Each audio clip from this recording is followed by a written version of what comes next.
Do you dream of a vacation at the bottom of the ocean, but you can't float the bill? Have you always wanted to climb the mountains of Mars, but now you're over the hill? Then come to Recall Incorporated, where you can buy the memory of your ideal vacation cheaper, safer, and better than the real thing.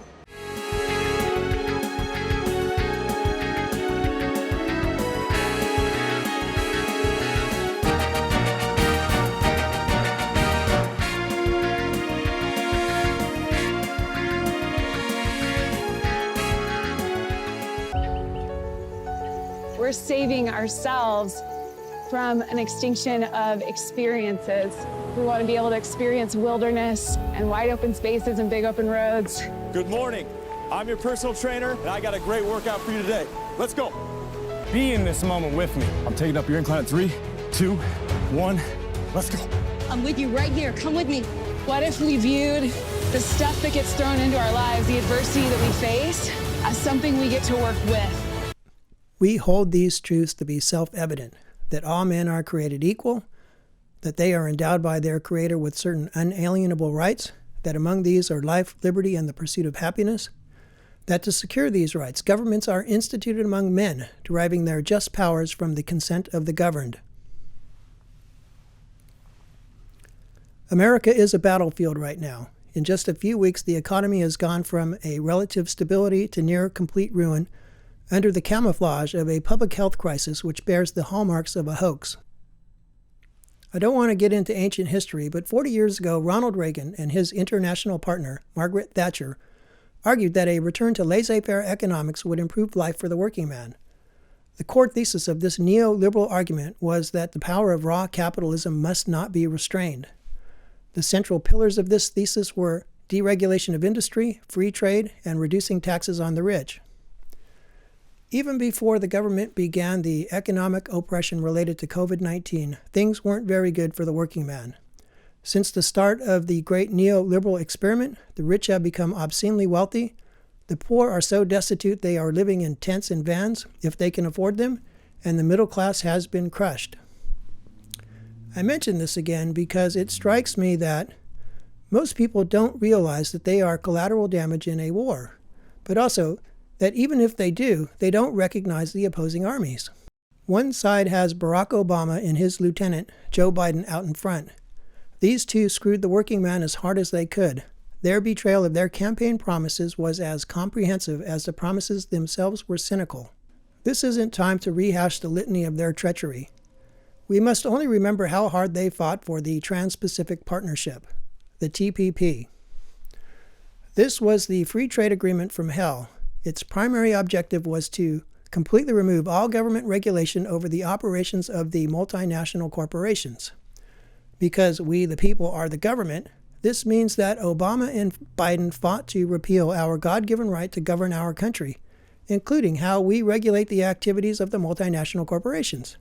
In other words, they fought to destroy American democracy by using international treaties to enslave us to the economic interests of the multinational corporations. When I call this pure evil, I do not exaggerate. To put this in the larger context, what Obama and Biden fought for, and what those who pay them and their ilk want, is globalization.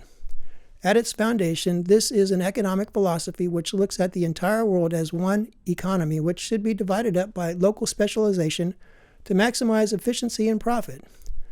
The upshot of globalization is that a plumber in Australia is the same as a firefighter in England. A dog trainer in South Africa is the same as a cook in China. Of course, even with this kind of quasi-egalitarianism, a doctor will generally enjoy more privilege than a bartender. The bottom line, as our neoliberal experiment foretells, is that life gets much worse for most workers, but that the rich get richer. Globalizing business is difficult because of government obstacles. As a result, most large businesses rely on consultants to help them with local compliance. The leading consultancy is a company named McKinsey & Company. They speak business gibberish, such as how they embed analytics and design into core processes and mindsets, while they partner with their clients to transform their organizations in the ways that matter most to them. What they won't say out loud is that their focus is on maximizing short-term profit. Today they worry only about today, and they don't worry about tomorrow until tomorrow. To really understand how they think, it's easiest to listen to them explain how they see things. Although there are many reasons to pursue globalization, and I myself love the idea of globalization, I do believe it can lift all boats.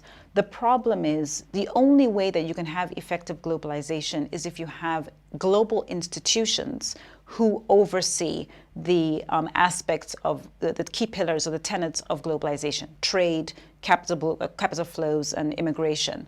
Unfortunately, it's very hard to see that kind of a regime because that would effectively require national governments to cede some of their power. The problem with the economic discussion right now and where public policy is that there's no clear route out of the globalization quandary without really reforming the global governance environment. And so these institutions exist? Yes, they do. But are they effective? No, they're not, because they do not have the ability to make effective and authoritative decisions on these key pillars, and actually they constantly get usurped by national governments. Even as the flaw in this thinking is becoming obvious as America struggles to overcome the economic misery resulting from the government's reaction or overreaction to COVID-19, the globalists are utterly unapologetic. McKinsey is one of the reasons that we don't make pharmaceuticals or masks or a lot of machine tools or a million other things in this country, because UL advised American companies to offshore the production. So do you regret that advice that you gave to American companies? Well, look, I think we're in a different world now in terms of being much clearer about what really essential goods are or not. I think in the spirit of what McKinsey was advising, I think everybody was in favor of free trade in the sense of let every country do what they do well. And if you could take advantage of cheap, talented labor in China, which is not so cheap anymore, it was kind of something that improved the overall economic well-being globally. And the economists would say that. To this day, they make clear that they do not care about people. Their concern is only with money. Individual human beings are just a disposable commodity in the service of that interest. Credible reports suggest that Chinese authorities locked people in their apartments and left them to die. We know they snatched people off the street and threw them into police vans. God knows where they went. That's the quarantine that you think they deserve high praise for. Why? Well, I think, Tucker, if you just look at the results, okay, so I know there's always going to be questions about exactly what the numbers are, but I think the harsh action that they took, given the scale of China and the number of big cities in it, was exactly what they needed to do to be able to prevent the outbreak from going any further. And the reality is the outbreak hasn't gone much beyond Wuhan. To the extent that they can recognize that their economic thesis is misguided, they argue only that it is too late to go back, that we are in the future and we should just get used to how things are now. This country, in part at the urging of McKinsey, is now so economically tied to China that you got to wonder if the values you describe, which are repulsive, I think most Westerners would agree with that, exterminating individuals for the sake of the group is repulsive. I wonder if that's in fact hurting our country. Like, why would we want to be aligned with a government that grotesque? Is that a fair question, do you think? Well, look, I mean, I'm a real pragmatist, Tucker. So the way I look at it is, you know, we as a country made a real mistake in not protecting our intellectual property. But the cow's out of the barn, and the reality is the Chinese momentum behind their economy is very strong, and containment is too little, too late. They do not retreat from the battle line, which is clearly drawn. The international monetary regime will continue to fight for profits over the rights and interests of the people. I think you could always look back and say, I just know at that point in time, the economic model, which was both Democratic and Republican, was open free trade is maximum economic good for everybody.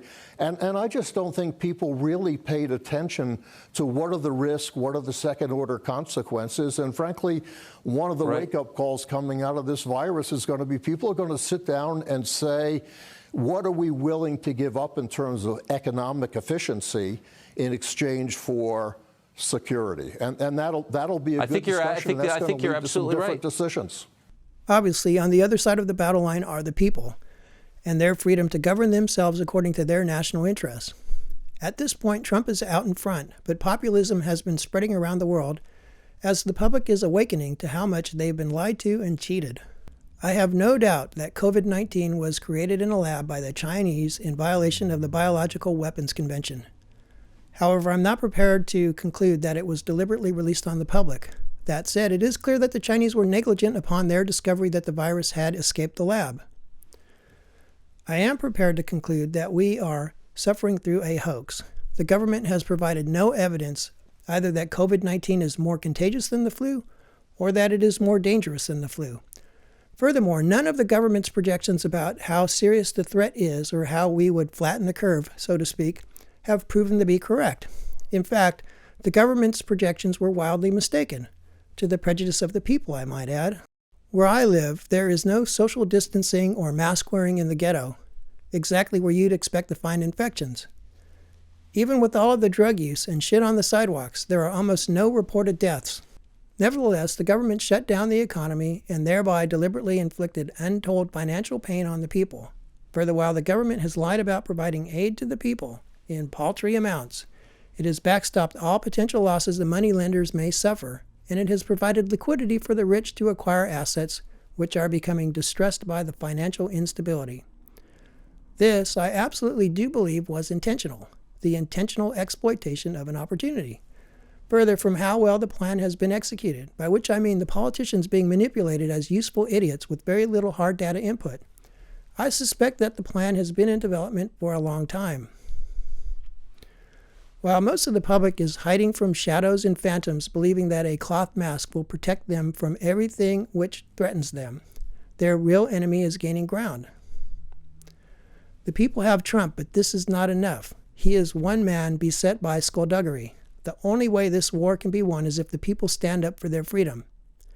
Frankly, looking at the sheep, I am pessimistic. The streets should be on fire, bankers should be hanging from trees. Sadly, most people have enthusiastically embraced the tyranny and are willingly walking themselves into slavery.